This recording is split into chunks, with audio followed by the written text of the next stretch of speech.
What's poppin', everybody? I'm back with another Pokemon Draft League battle analysis. I'm your coach, Michael, from the Green Bay Pachirisus, and I've got you Week 9, William versus Jake. We really got to come up with a better name for our Pokemon draft. Honestly, we just call it the Pokemon Draft League, but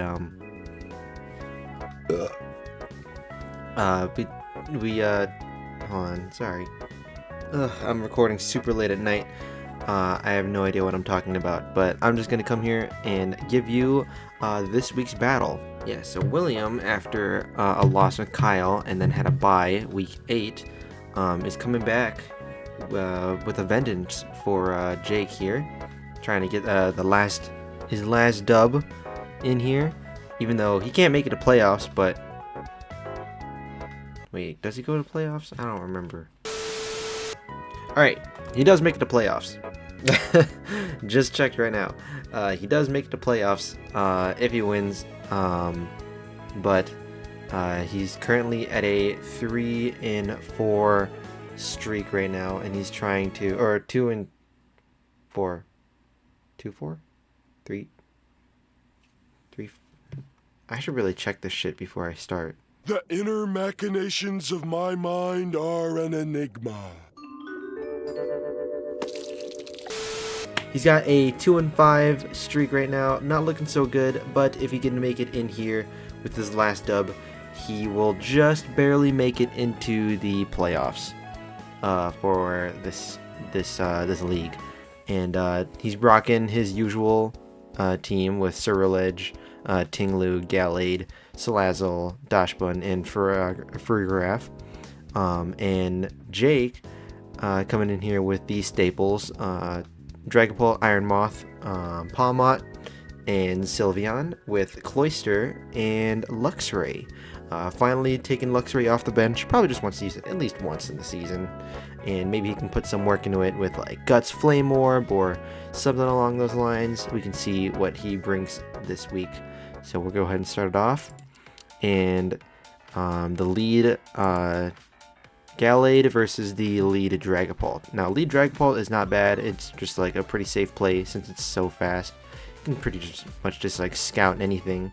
And I bet the lead Gallade was probably for something, probably just to like scout as well, just see if there's any damage he can do straight away. But seeing as Dragapult is a ghost type, he just wants to switch out as soon as possible for an upcoming like Shadow Ball or whatever. So he does just that, switches into Dashbun, and then the Dragapult goes for Dragon Darts, which is obviously immune because of Fairy. So pretty good play right there. We see Insta Terra Poison, Terra Blast from the Dragapult doing 80% to the Dashbun. And this is I'm assuming this is a max HP, max defense Dashbun. You know, William has brought that many times before for body press, wish support, and all that. With the Life Orb here, we know that this has to be max attack and max attack's nature, because that would do 80 or about 74 to 87% from damage calcs, damage rolls and whatnot. So from here already we can kind of get a pretty good understanding of these two builds. This is a physical attacking Dragapult versus a physically defensive Dashbun, and that does 80%. So that's incredibly strong here. And of course, just the Wish passing to Farigiraf and going for a Terra Blast again here. I'm just assuming this Farigiraf is not defense invested at all, and that did 50% neutral. And then the Wish support coming in again. U-turn to switch on out of there because it is a Psychic type going into a Poison type. And we do see the Psychic going into Diego the Luxray.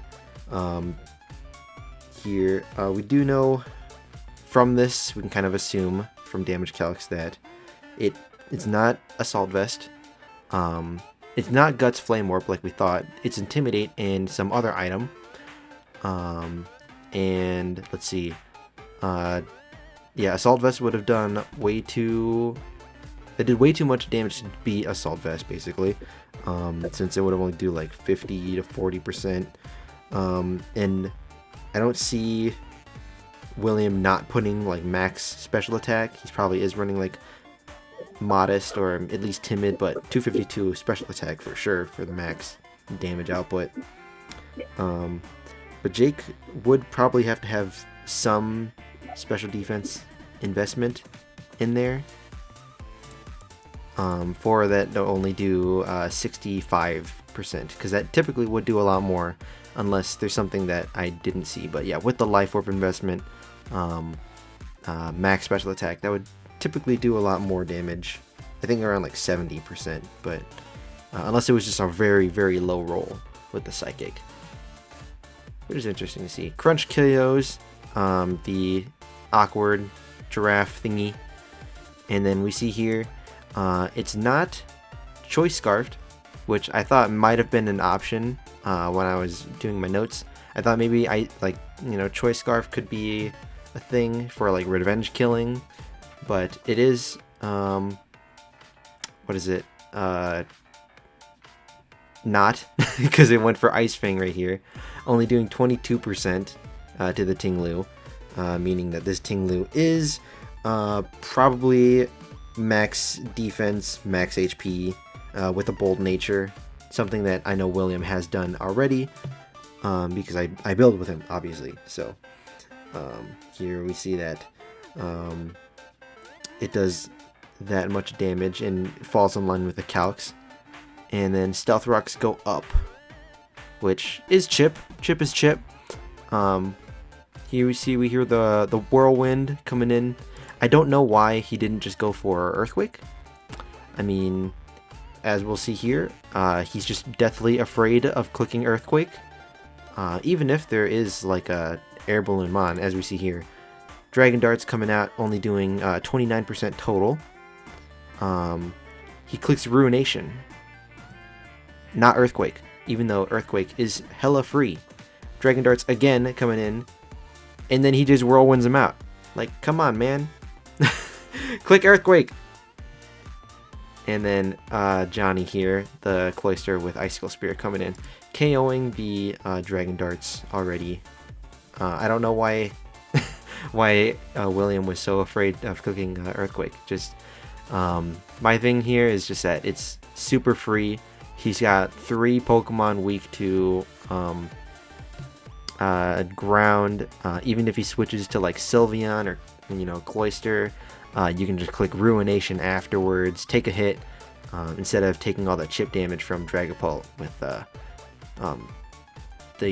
Dragon Darts. Even though it is is not doing that much damage and it's still getting chipped from Life Orb, Earthquake is just free. You can just spam that, and just live any other hit later, and you can wish past support later on. But as we see here, that is not the case, and we have the Cloister picking up the KO on the Ting-Lu. So far, not looking too good for William. I mean, it's still winnable. He's only down 2 Mons. We'll see what he goes into, and it is the Salazzle. Now, pretty odd going in Fire type, but Salazzle does have the speed advantage, as we see here, 366 to 262. Probably trying to go for pick up that KO, the revenge kill, as we see here. Sludge Bomb does do enough to take out the the Cloister. So now just the Dragapult with the Stone Edge or the Stealth Rock damage, getting to live on 3% only.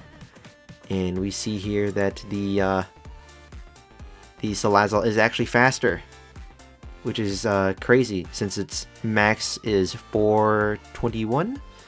This is 366. So I believe that the Dragapult was speed crept only to live, or only to outspeed the Salazzle if it wasn't scarfed. Obviously this is scarfed because he did outspeed the Dragapult, so William had the superior prep right there, and picks up the KO on the Dragapult as well. And then out coming the Palmot, Sludge Bomb again, doing 74%. And then a double shock from Palmot. He does lose the electric typing, but that shouldn't be too much of an issue now, since a pure fighting type is just fine. It just loses stab on all of its other electric type moves. And the weakness to ground, which is not too bad as well.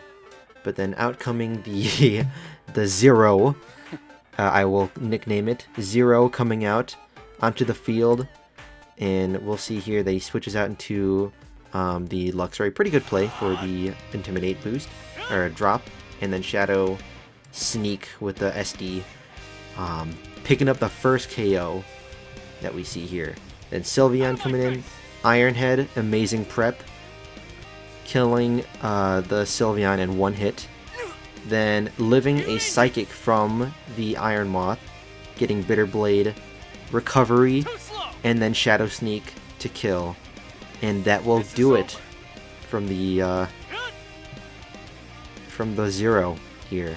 Just picking up, sweeping with Life Orb and Swords Dance with the Shadow Sneak. Honestly, very, very well played. Jake just did not have an answer after the Cloister went down. Yeah, he just did not have an answer to the Ceruledge, and after the Dragapult went down. After those two checks went down, the Ceruledge was able to come in and pick up all the KOs. So in this battle alone, Ceruledge got 4 kills to his name with 0 deaths. The Salazzle got 2 KOs with only 1 death. And then the Cloister, Luxray, and Palmot both got 1 kill and died once. So I honestly want to go through all of the battles that we've had and just see which Mon got the most KOs. I mean, we did log kind of like how many times we've brought those Mons to our battles, but we never logged like KOs and like how much they died, how many times they got kills, or how many kills they got. And I just want to see who the MVP of the entire draft is once this is all over, which it is, but you're not supposed to know that. Oops, sorry. Anyways, yeah, if you guys are interested, maybe I could go through that sometime when I'm done making these videos. You know, like maybe we can get the group and we can see who is the MVP, which Mon is the MVP. I'm guessing, if I just had to make a guess, I don't know, man. Iron Hands did put in some work, not gonna lie. The Ceruledge has been getting kills week after week. Probably as well the Gardevoir or the Volcarona from Kyle. If I just had to guess, those would probably be my guesses for top MVP picks. But who knows? Maybe something that I just completely miss ends up taking it. Like the Zoroark or King Gambit, those from Alex, those might also be top contenders for MVPs. You know, most kills with the least amount of deaths. But anyways, that will do it for this battle of Pokemon Draft League Week 9. William has brought his score up to 3-5, and Jake has gone down to 6-2. Yeah. So Jake is still at the top of the league, but he has fallen victim to both Alex and William now. So we'll see where these two players end up in the finals. But we still got more battles to discuss, so I will leave it to my other coaches to analyze them. Analyze, that's a word. Anyways, have a fantastic night, day, morning, whenever, and take care, everybody.